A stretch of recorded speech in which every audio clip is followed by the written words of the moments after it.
Mayo de 2025 terminó con una cifra que nadie en los medios conservadores quiso poner en portada.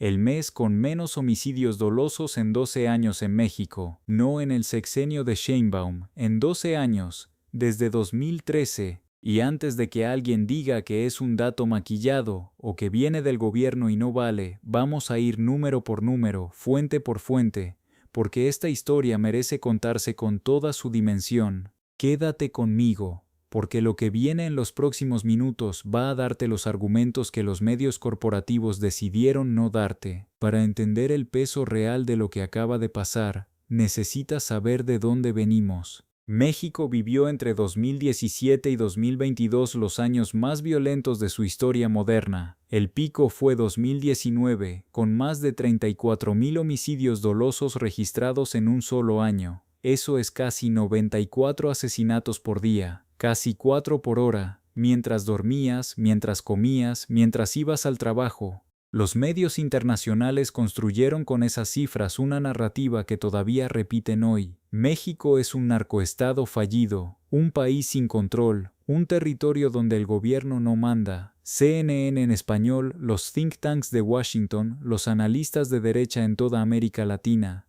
todos repitiendo lo mismo. Y hay algo que esa narrativa no puede procesar, que no sabe cómo explicar sin contradecirse, que la tendencia lleva meses rompiéndose, y que mayo de 2025 acaba de romperla de una manera que ya no es tendencia. Es un punto de inflexión. Vamos a los datos. Y aquí entre nosotros, cuando empecé a revisar estas cifras para este análisis, hubo un número que tuve que releer 2 veces porque no cuadraba con lo que esperaba encontrar. El Secretariado Ejecutivo del Sistema Nacional de Seguridad Pública, que es el organismo que concentra los reportes de todas las fiscalías estatales del país, registró en mayo de 2025 el número más bajo de homicidios dolosos desde mayo de 2013. 12 años de datos, 12 años de comparación mes a mes. ¿Cuántos? Eso lo vamos a ver en detalle. Pero primero necesito que entiendas el contexto que hace que ese número sea tan significativo. Porque no estamos hablando de una caída aislada. Estamos hablando de una tendencia sostenida que empezó a consolidarse en los primeros meses del gobierno de Claudia Sheinbaum y que en mayo de 2025 alcanzó su punto más bajo en más de una década. Ahora bien, ¿qué estaba pasando en mayo de 2013 para que ese sea el punto de comparación? México vivía entonces el sexenio de Enrique Peña Nieto, con una estrategia de seguridad que privilegiaba la captura de líderes del crimen organizado. La llamaban la política de los golpes quirúrgicos. La realidad es que esa política fragmentó a los cárteles, multiplicó las facciones en disputa y preparó el terreno para la explosión de violencia que vendría después.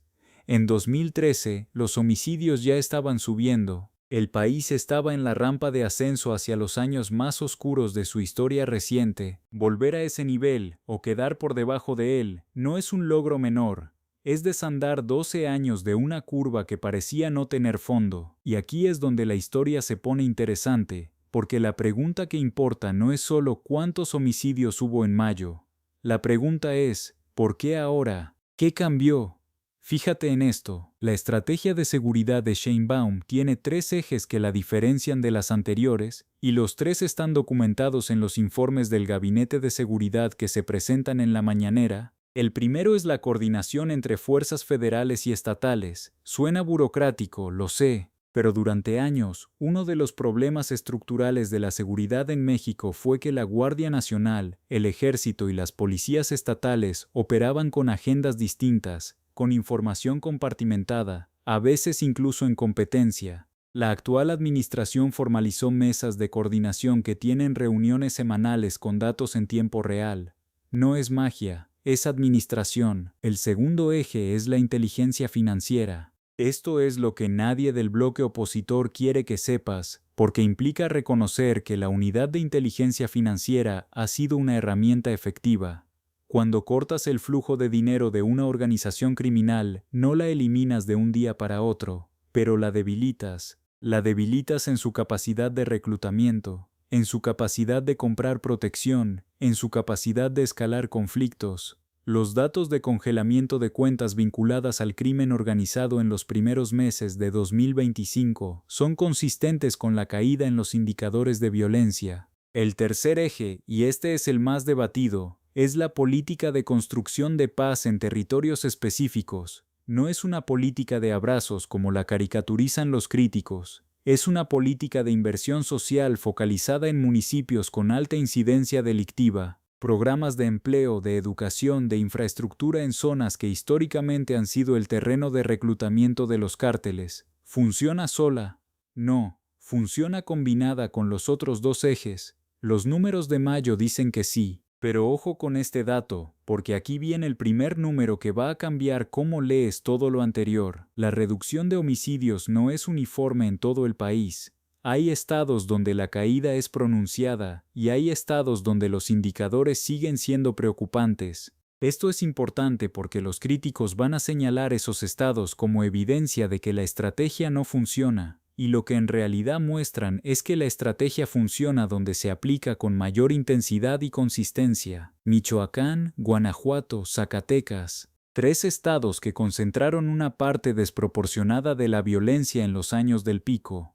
Los 3 muestran reducciones en 2025. No son reducciones idénticas, no son reducciones que resuelvan el problema de raíz, pero son reducciones medibles, documentadas, que van en la dirección correcta. Y Guanajuato merece una mención aparte porque durante años fue el estado con más homicidios del país, por encima incluso de estados con mayor tradición de conflicto entre organizaciones. La disputa entre el Cártel de Jalisco y el Cártel de Santa Rosa de Lima convirtió a Guanajuato en el epicentro de la violencia mexicana. En mayo de 2025, Guanajuato registró una caída significativa respecto al mismo mes del año anterior. ¿Ves a dónde voy con esto? La narrativa del narcoestado fallido que repiten desde Washington y que amplifican los medios conservadores en México tiene un problema cada vez más grande. Los datos no la sostienen. Y no son datos del gobierno de Sheinbaum solamente. Son datos que cruzan con los registros del INEGI, con los reportes de organizaciones civiles de monitoreo de la violencia, con los propios análisis de agencias internacionales que no tienen ningún incentivo para quedar bien con la administración mexicana.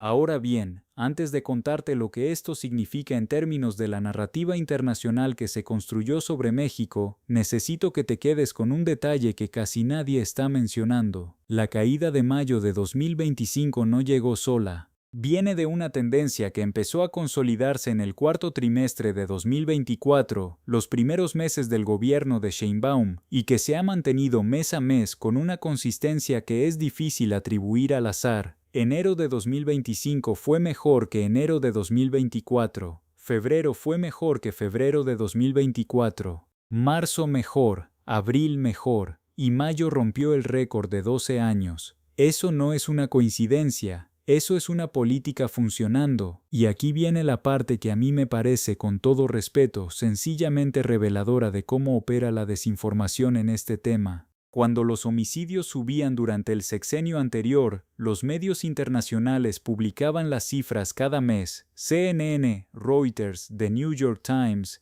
Las cifras de violencia en México eran noticia internacional constante, con análisis, con infografías, con declaraciones de expertos en seguridad. ¿Cuántos de esos mismos medios pusieron en portada que mayo de 2025 fue el mes con menos homicidios en 12 años en México? Búscalo. Tómate un momento y búscalo. Porque esa ausencia también es un dato. La narrativa del narcoestado le sirve a ciertos intereses, le sirve a quienes quieren justificar presión política sobre México, le sirve a quienes en Washington construyen el argumento de que México necesita supervisión externa, intervención, condicionamientos en el TEMEC. Si México empieza a mostrar que puede resolver sus problemas de seguridad sin tutela externa, esa narrativa se cae, y se está cayendo. Con datos verificables, con fuentes cruzadas, con una tendencia que ya no se puede desestimar como fluctuación estadística. En la mañanera del martes, Claudia Sheinbaum presentó los datos con la calma de quien sabe que los números hablan solos. No hubo triunfalismo, no hubo declaración de victoria. Hubo una presidenta que puso las cifras sobre la mesa, nombró los estados con mayor avance, reconoció que el trabajo sigue, y respondió con precisión a cada intento de la prensa opositora de relativizar los datos. Una periodista le preguntó si la caída en homicidios podía explicarse por un posible pacto con el crimen organizado. La respuesta de Sheinbaum fue directa. Los datos de inteligencia financiera, los operativos documentados, los detenidos con nombre y apellido, los cargamentos decomisados. No una declaración política, una respuesta con evidencia. Eso es lo que nadie del bloque opositor sabe cómo contrarrestar. No la opinión de Sheinbaum, sino los datos que ella cita, porque cuando los datos son verificables y la tendencia es sostenida, el argumento del pacto se convierte en lo que siempre fue, una especulación sin sustento empírico, y por si fuera poco, el contexto internacional hace que este logro sea todavía más significativo. 2025 no ha sido un año fácil para la seguridad en América Latina. Ecuador vive una crisis de violencia sin precedentes, con una tasa de homicidios que en algunos meses ha superado a la de México en términos per cápita. Colombia sigue lidiando con rebrotes del conflicto armado en zonas rurales. Centroamérica mantiene indicadores que hacen que el debate sobre México parezca, en perspectiva, un debate sobre un país que ya está en otra etapa. México, en ese contexto regional, no solo está mejorando sus propios números históricos,